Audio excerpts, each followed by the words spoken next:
welcome back sa ating YouTube channel. For today's video, meron tayong travel ngayon. So emergency tayo ay magta-travel ngayon ng Bataan. So biglaan to. Time check natin is 2:39. Magmula dito sa atin sa bayan ng Bacoor, dito sa Salinas. So magta-travel siguro tayo. Hindi ko lang alam kung abot tayo mga 5 or 6 hours sa biyahe natin. So on the way na tayo at mag-skyway lang ako. At siyempre kasama ko si Mamsi. At siyempre kasama ko rin yung aking pasyenteng dadalhin, yung aking biyanan. So biglaan lang to na pupunta kami ng Bataan. Kasama ko namin si Mamsi at saka si Ems nasa likuran. So yun guys, magsisimula na yung travel natin. So siyempre bago tayo mag-travel, so magdadasal muna tayo bago tayo umalis sa ating biyahe. So Lord, gabayan nyo kami sa aming biyahe dahil sa malayo yung aming biyahe, malayong travel ang aming pupuntahan. Ilayo mo kami sa kapamakan at disgrasya sa bawat daanan naming natahakin ngayong araw na to, ngayong oras na to. So pupunta kami ng Bailin, iligtas mo kami lahat po kami. Bataan pala, sorry. Dadaan po, pupunta po kami ng Bataan. So yan, sana gabayan niyo po kami at samahan kami sa aming travel at ligtas kami lahat na makauwi at makabalik din ulit sa pangalan ng Panginoon Jesus. Natin ng 2 hours. Nandito na tayo ngayon sa may San Fernando, Pampanga na tayo. Pakana na tayo dyan sa San Fernando. Papasok na tayo ng Pampanga. So ilang 2 hours din ang biyahe natin. Mag-i-exit na tayo, diba? Mag-i-exit na kami sa English. So yun guys, update na tayo kung nasa na tayo.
For today's video, nandito na tayo ngayon sa meron yan. Nandito na tayo nga nag-stop over dito sa may Pampanga, Jollibee. So nagutom tayo dahil sa ng biyahe natin. So kailangan mo natin kumain. Dahil sa oras na tayo, 2.5 hours na yung biyahe natin. Pero malapit na tayo kasi nandito na tayo sa Pampanga. Kumbaga siguro mga lang siguro mga 1 oras o sa kalahati na lang. So ayan, mag-stop mo, over muna tayo dito sa mga Pampanga Jollibee. Ayan. At syempre order daw sila ng si nanay, yun yung aking pasyente na hinatid. Ayan. So muna tayo. Kakain muna tayo dito ng chicken with price ba yan? Kahit pa paano malagyan muna tiyan natin, makakain tayo dito. Kumusta biyahe natin? Pagod ikaw? Ha? Kapoy? So nakapoy daw siya guys sa salitang Tagalog. Napagod siya dahil siyempre yung biyahe natin kasi mabilisan. Dahil nga sa araw din naman kasi ng linggo. Ang hirap din naman kasi bumiyahe lalo na pag hindi araw ng linggo. Lalo na pag babiyahe ka ng mga papunta rito sa malalayong lugar katulad nito Pampanga, tapos biyahe namin kasi Bataan. So talaga kailangan mga alanganin oras ka talaga babiyahe o kaya madaling araw, gabi ganyan. Doon lang talaga maganda yung biyahe, lalo na pag dito banda kasi matraffic minsan, lalo pag dito kasi mayroon ding ulan, pero kanina medyo lang, kumbaga ambon-ambon lang, so hindi tuloy. Hindi ko alam banda ron pag umakyat kami doon ng bundok sa may bandang Bagak, hindi ko lang alam, sana wag nang umulan. Kaya nga sarado na guys, stop muna tayo dito dahil nagbawas muna sila ng kanilang tubig sa katawan. Good morning guys. So ayun, nandito tayo ngayon sa Bagak, Bataan, dito sa tabing dagat. Tabing dagat? Diba dagat yan? Ayan yung Akosaro sa may Hindi kabila. nakita dati. Hindi kita, no? Natabunan tayo ng mga ano, punong mangga. Pagising lang namin. Malakas ang ulan kanina dito. Oo nga. Kaya maglalakad-lakad kami, papunta kami ng bayan. Parang ang labo ng aking camera. Wait lang. So yung guys, good morning sa inyo lahat.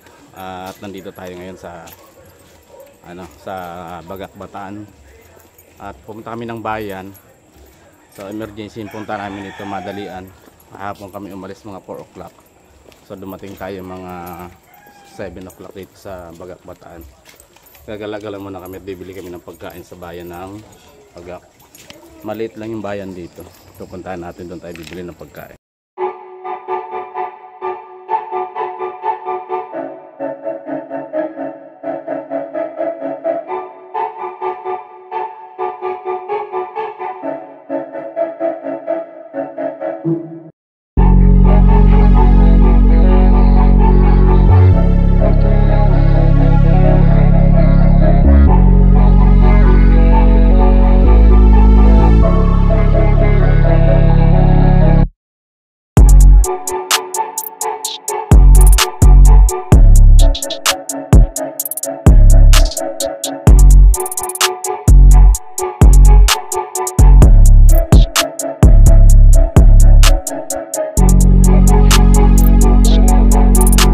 Guys, so nandito tayo ngayon ulit sa Bagak.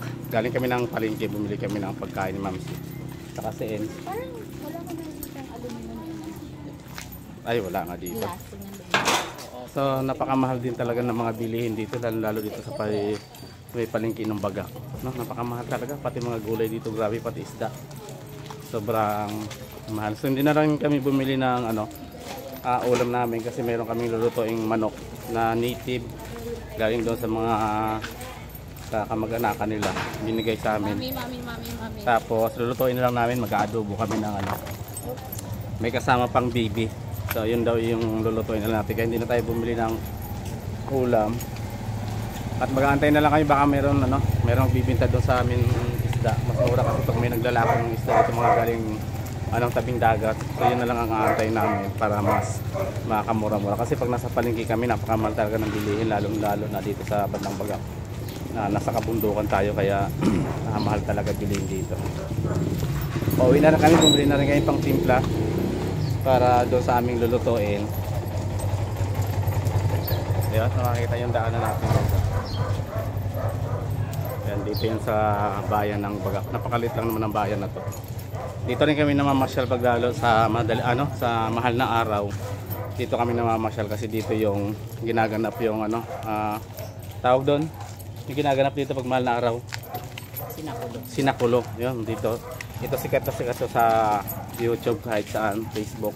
Basta pag sinabing Bataan, yan, dito yung sikat na Sinakulo. Kasi dito mayroon dito nagagapang. Yung mga kasi kanina. Nakakatawa. Sana nakuha na natin, no? Dito yung ginaganap, dito naglalakad yung mga naghahampas sa katawan. Yan, mga ganyan. Dito yan. Pinitinsya na. So dito yan sa daanan na to. Hanggang paikot dito sa loob ng bayan ng Bagak. Yan, dito kami nanonood. Maraming tao dito lagi. Yan, dito tayo dumaan.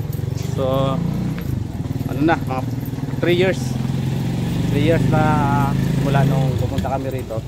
Ito yung pangatlong taon na ulit namin balik. Na biglaan lang. Kaya yun, sinulit na natin yung ating reels.